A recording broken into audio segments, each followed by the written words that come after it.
Hello dear all. So in today's lecture we discuss about Dr. Richard Hughes' philosophy. The name of his book is The Principles and Practice of Homeopathy. So let's see what are his concepts about homeopathy. So this is his book The Principles and Practice of Homeopathy by Richard Hughes. Dr. Richard Hughes, he was the greatest and ablest and most faithful exponent of Dr. Hahnemann's work. Exponent means a person who supports an idea and tries to persuade people of the truth and benefits.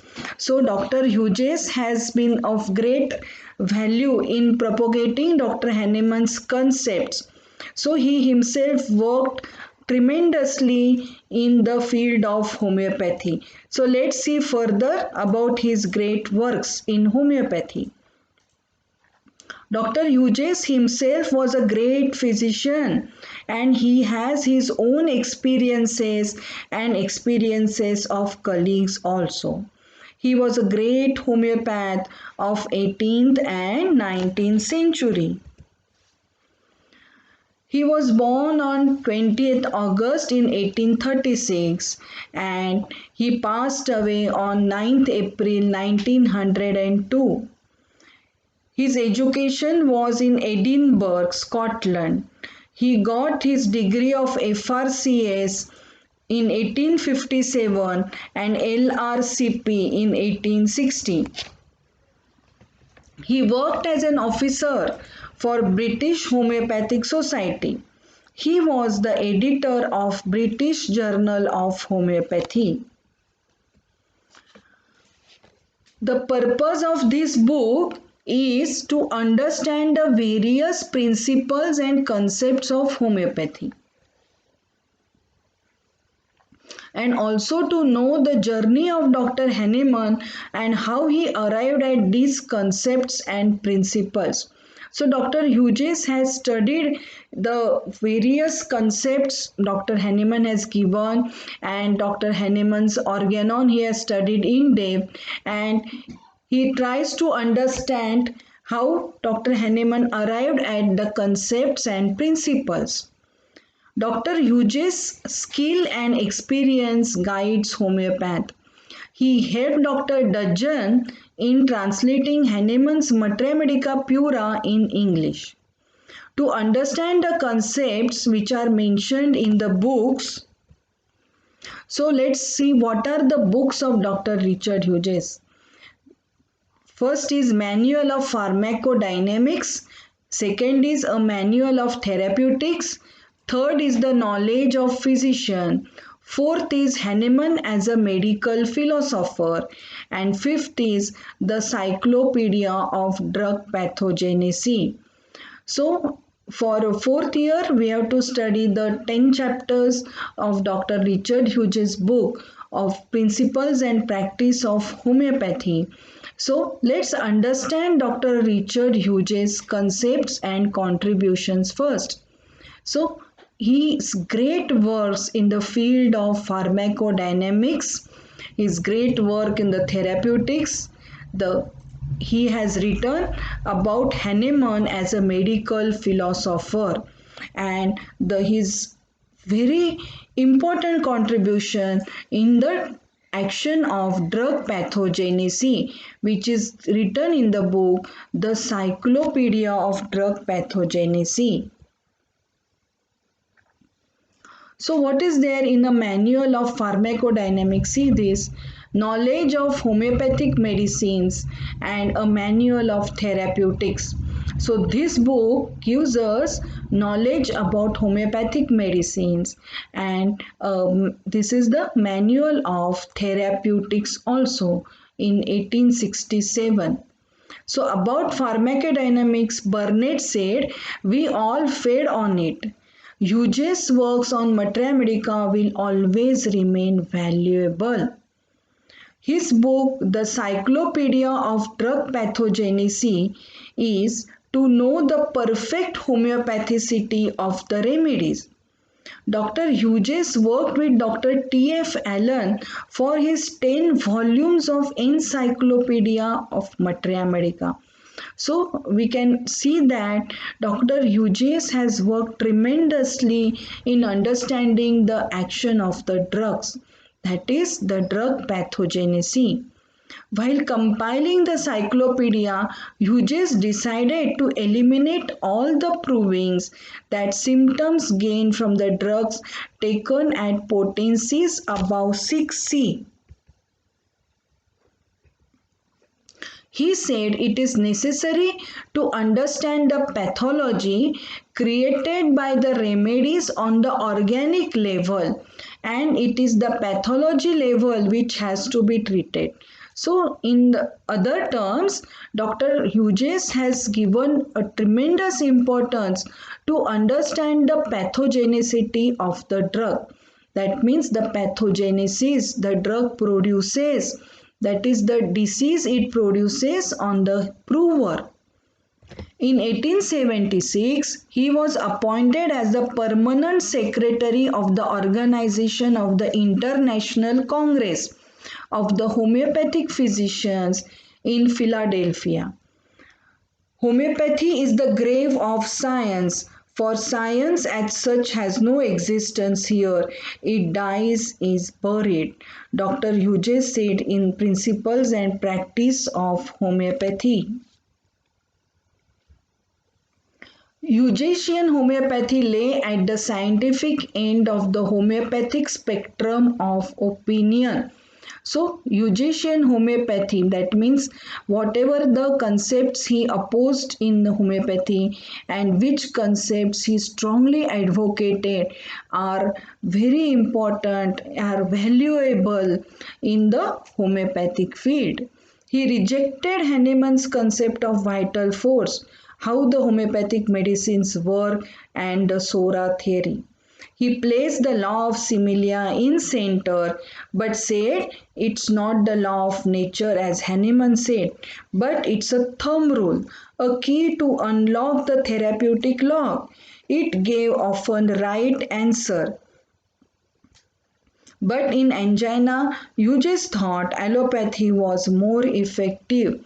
So this gives us the idea that how important is Hughes' opinion about homeopathy. So we see further Dr. Hughes' works and contributions. So Hughes' concepts we try to understand further. He believed if you are serious about the law of similia idea, you must take pathology into account. So his entire work gives importance to understand the action of the drug as with respect to its pathogenesis. So we must give the most importance to the pathogenesis of the drug in while we treat the patient. Hughes said medicine should be chosen not just on the subjective symptoms they produce, but on the basis of their known pathological effects on the human beings and even on animals. Hughes also insisted in trying to find the correct remedy, you should consider the time sequence in which symptoms occur. So he insisted in finding the correct remedy with respect to the time modalities, the occurrence of the symptoms at what time. It was not enough to look simply at the list of symptoms recorded in the provings. So he gives very clear idea that just don't look at the symptoms. So in further slides we will understand how he gives the importance to the study of symptoms in depth. Each disease has a characteristic sequence of symptoms, and one should try to find a remedy with similar pattern of development of symptoms. Hughes looked Hahnemann's writings as a whole. He boldly opposed Dr. Hahnemann's rule to use 30 potency in all cases has fossilized homeopathy most undesirably. So he has opposed Dr. Hahnemann's rule to use 30 potency, and he says that has fossilized homeopathy most undesirably. He means to say that it's a great disadvantage to the principles of homeopathy.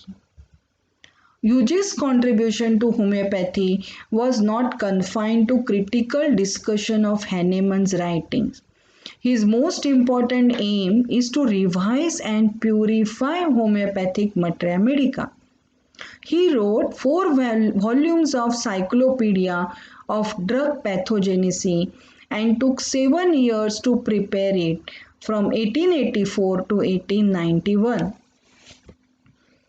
A very important feature was all the provings were given in narrative form so that the way in which the symptoms developed could be read and understood. So now we can understand his entire focus is to understand the pathogenesis of the drugs. So he is laying the importance in the action of drugs and how homeopathic materia medica must be in the pure form.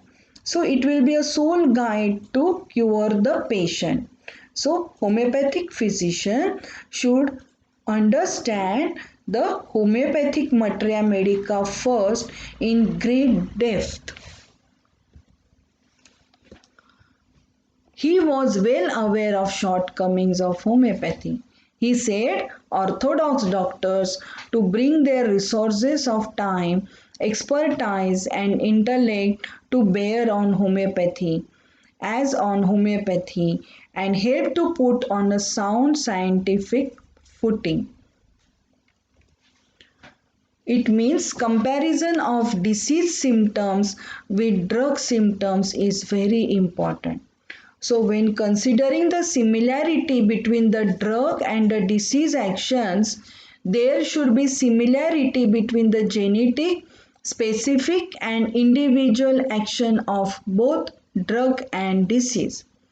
So this is his focus and advice to the physicians that when considering the similarity, while considering the matching of the drug pathogenesis with the disease, there should be similarity between the generic, specific and individual action of both drug and disease.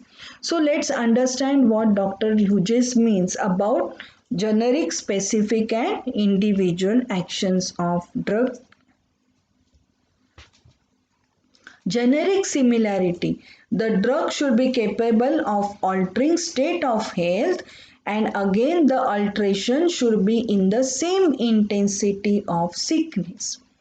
So physician must study the intensity of sickness and must match with the same intensity of sickness in that drug.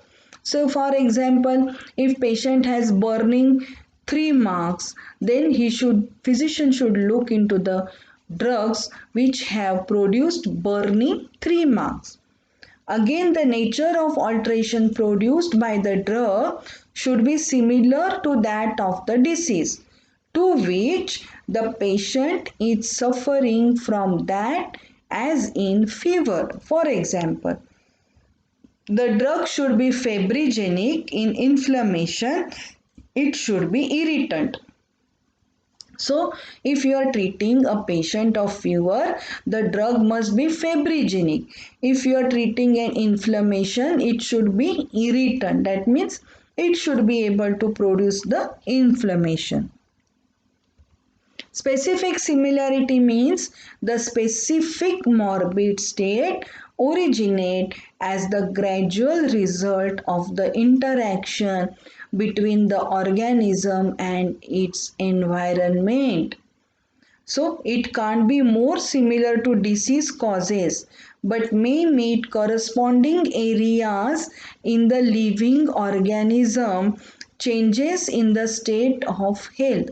So specific morbid state originate as the gradual result of interaction between organism and environment. So, specific similarity can be found out by comparing the various common elements in disease and drug action.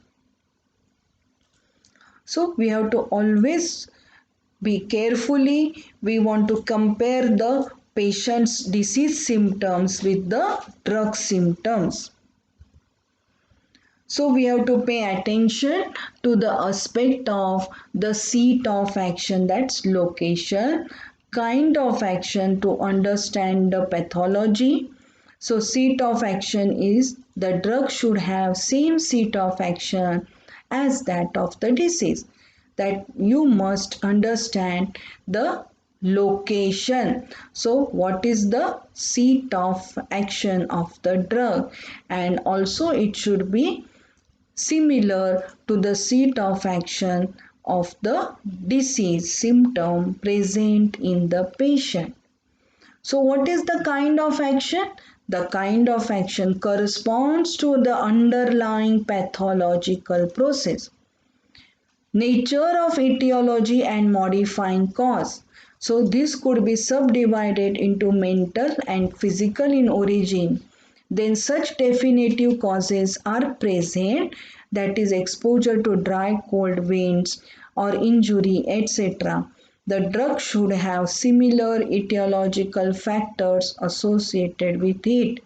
So Dr. Hughes gives us clear instructions that the nature of etiology, so causation in the mental as well as physical origin must be given utmost importance.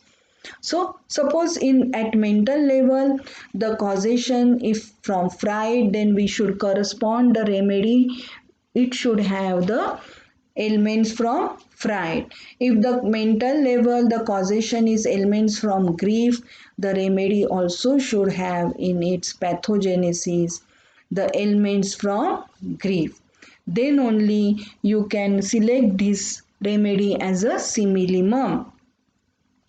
Then he further instructs to give importance to the character of pain and other sensation. So patients with complaining about their pain describe burning, stinging pain, etc. So the drug should have similar sensations.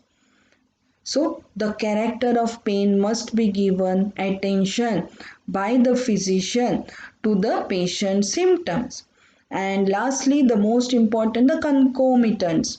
So if a drug action corresponds to 3 points in a disease, there is more chance of its corresponding to the same parts as affected by the disease. So all of us know the value of concomitant symptoms. So Dr. Hughes again has instructed us to give importance to the seat of action, kind of action, nature of etiology and modifying causes, character of pain and other sensation, and concomitants. The individual similarity must be matched with physical constitution, mental and moral state of the patient, conditions of aggravations and ameliorations, sides of the body, and time of the day at which symptoms occur. So let's see in details. So individual similarity must be again taken into consideration of the drug and of the disease. So first importance is physical constitution built up of the patient, but the constitution of the patient is important in homeopathy.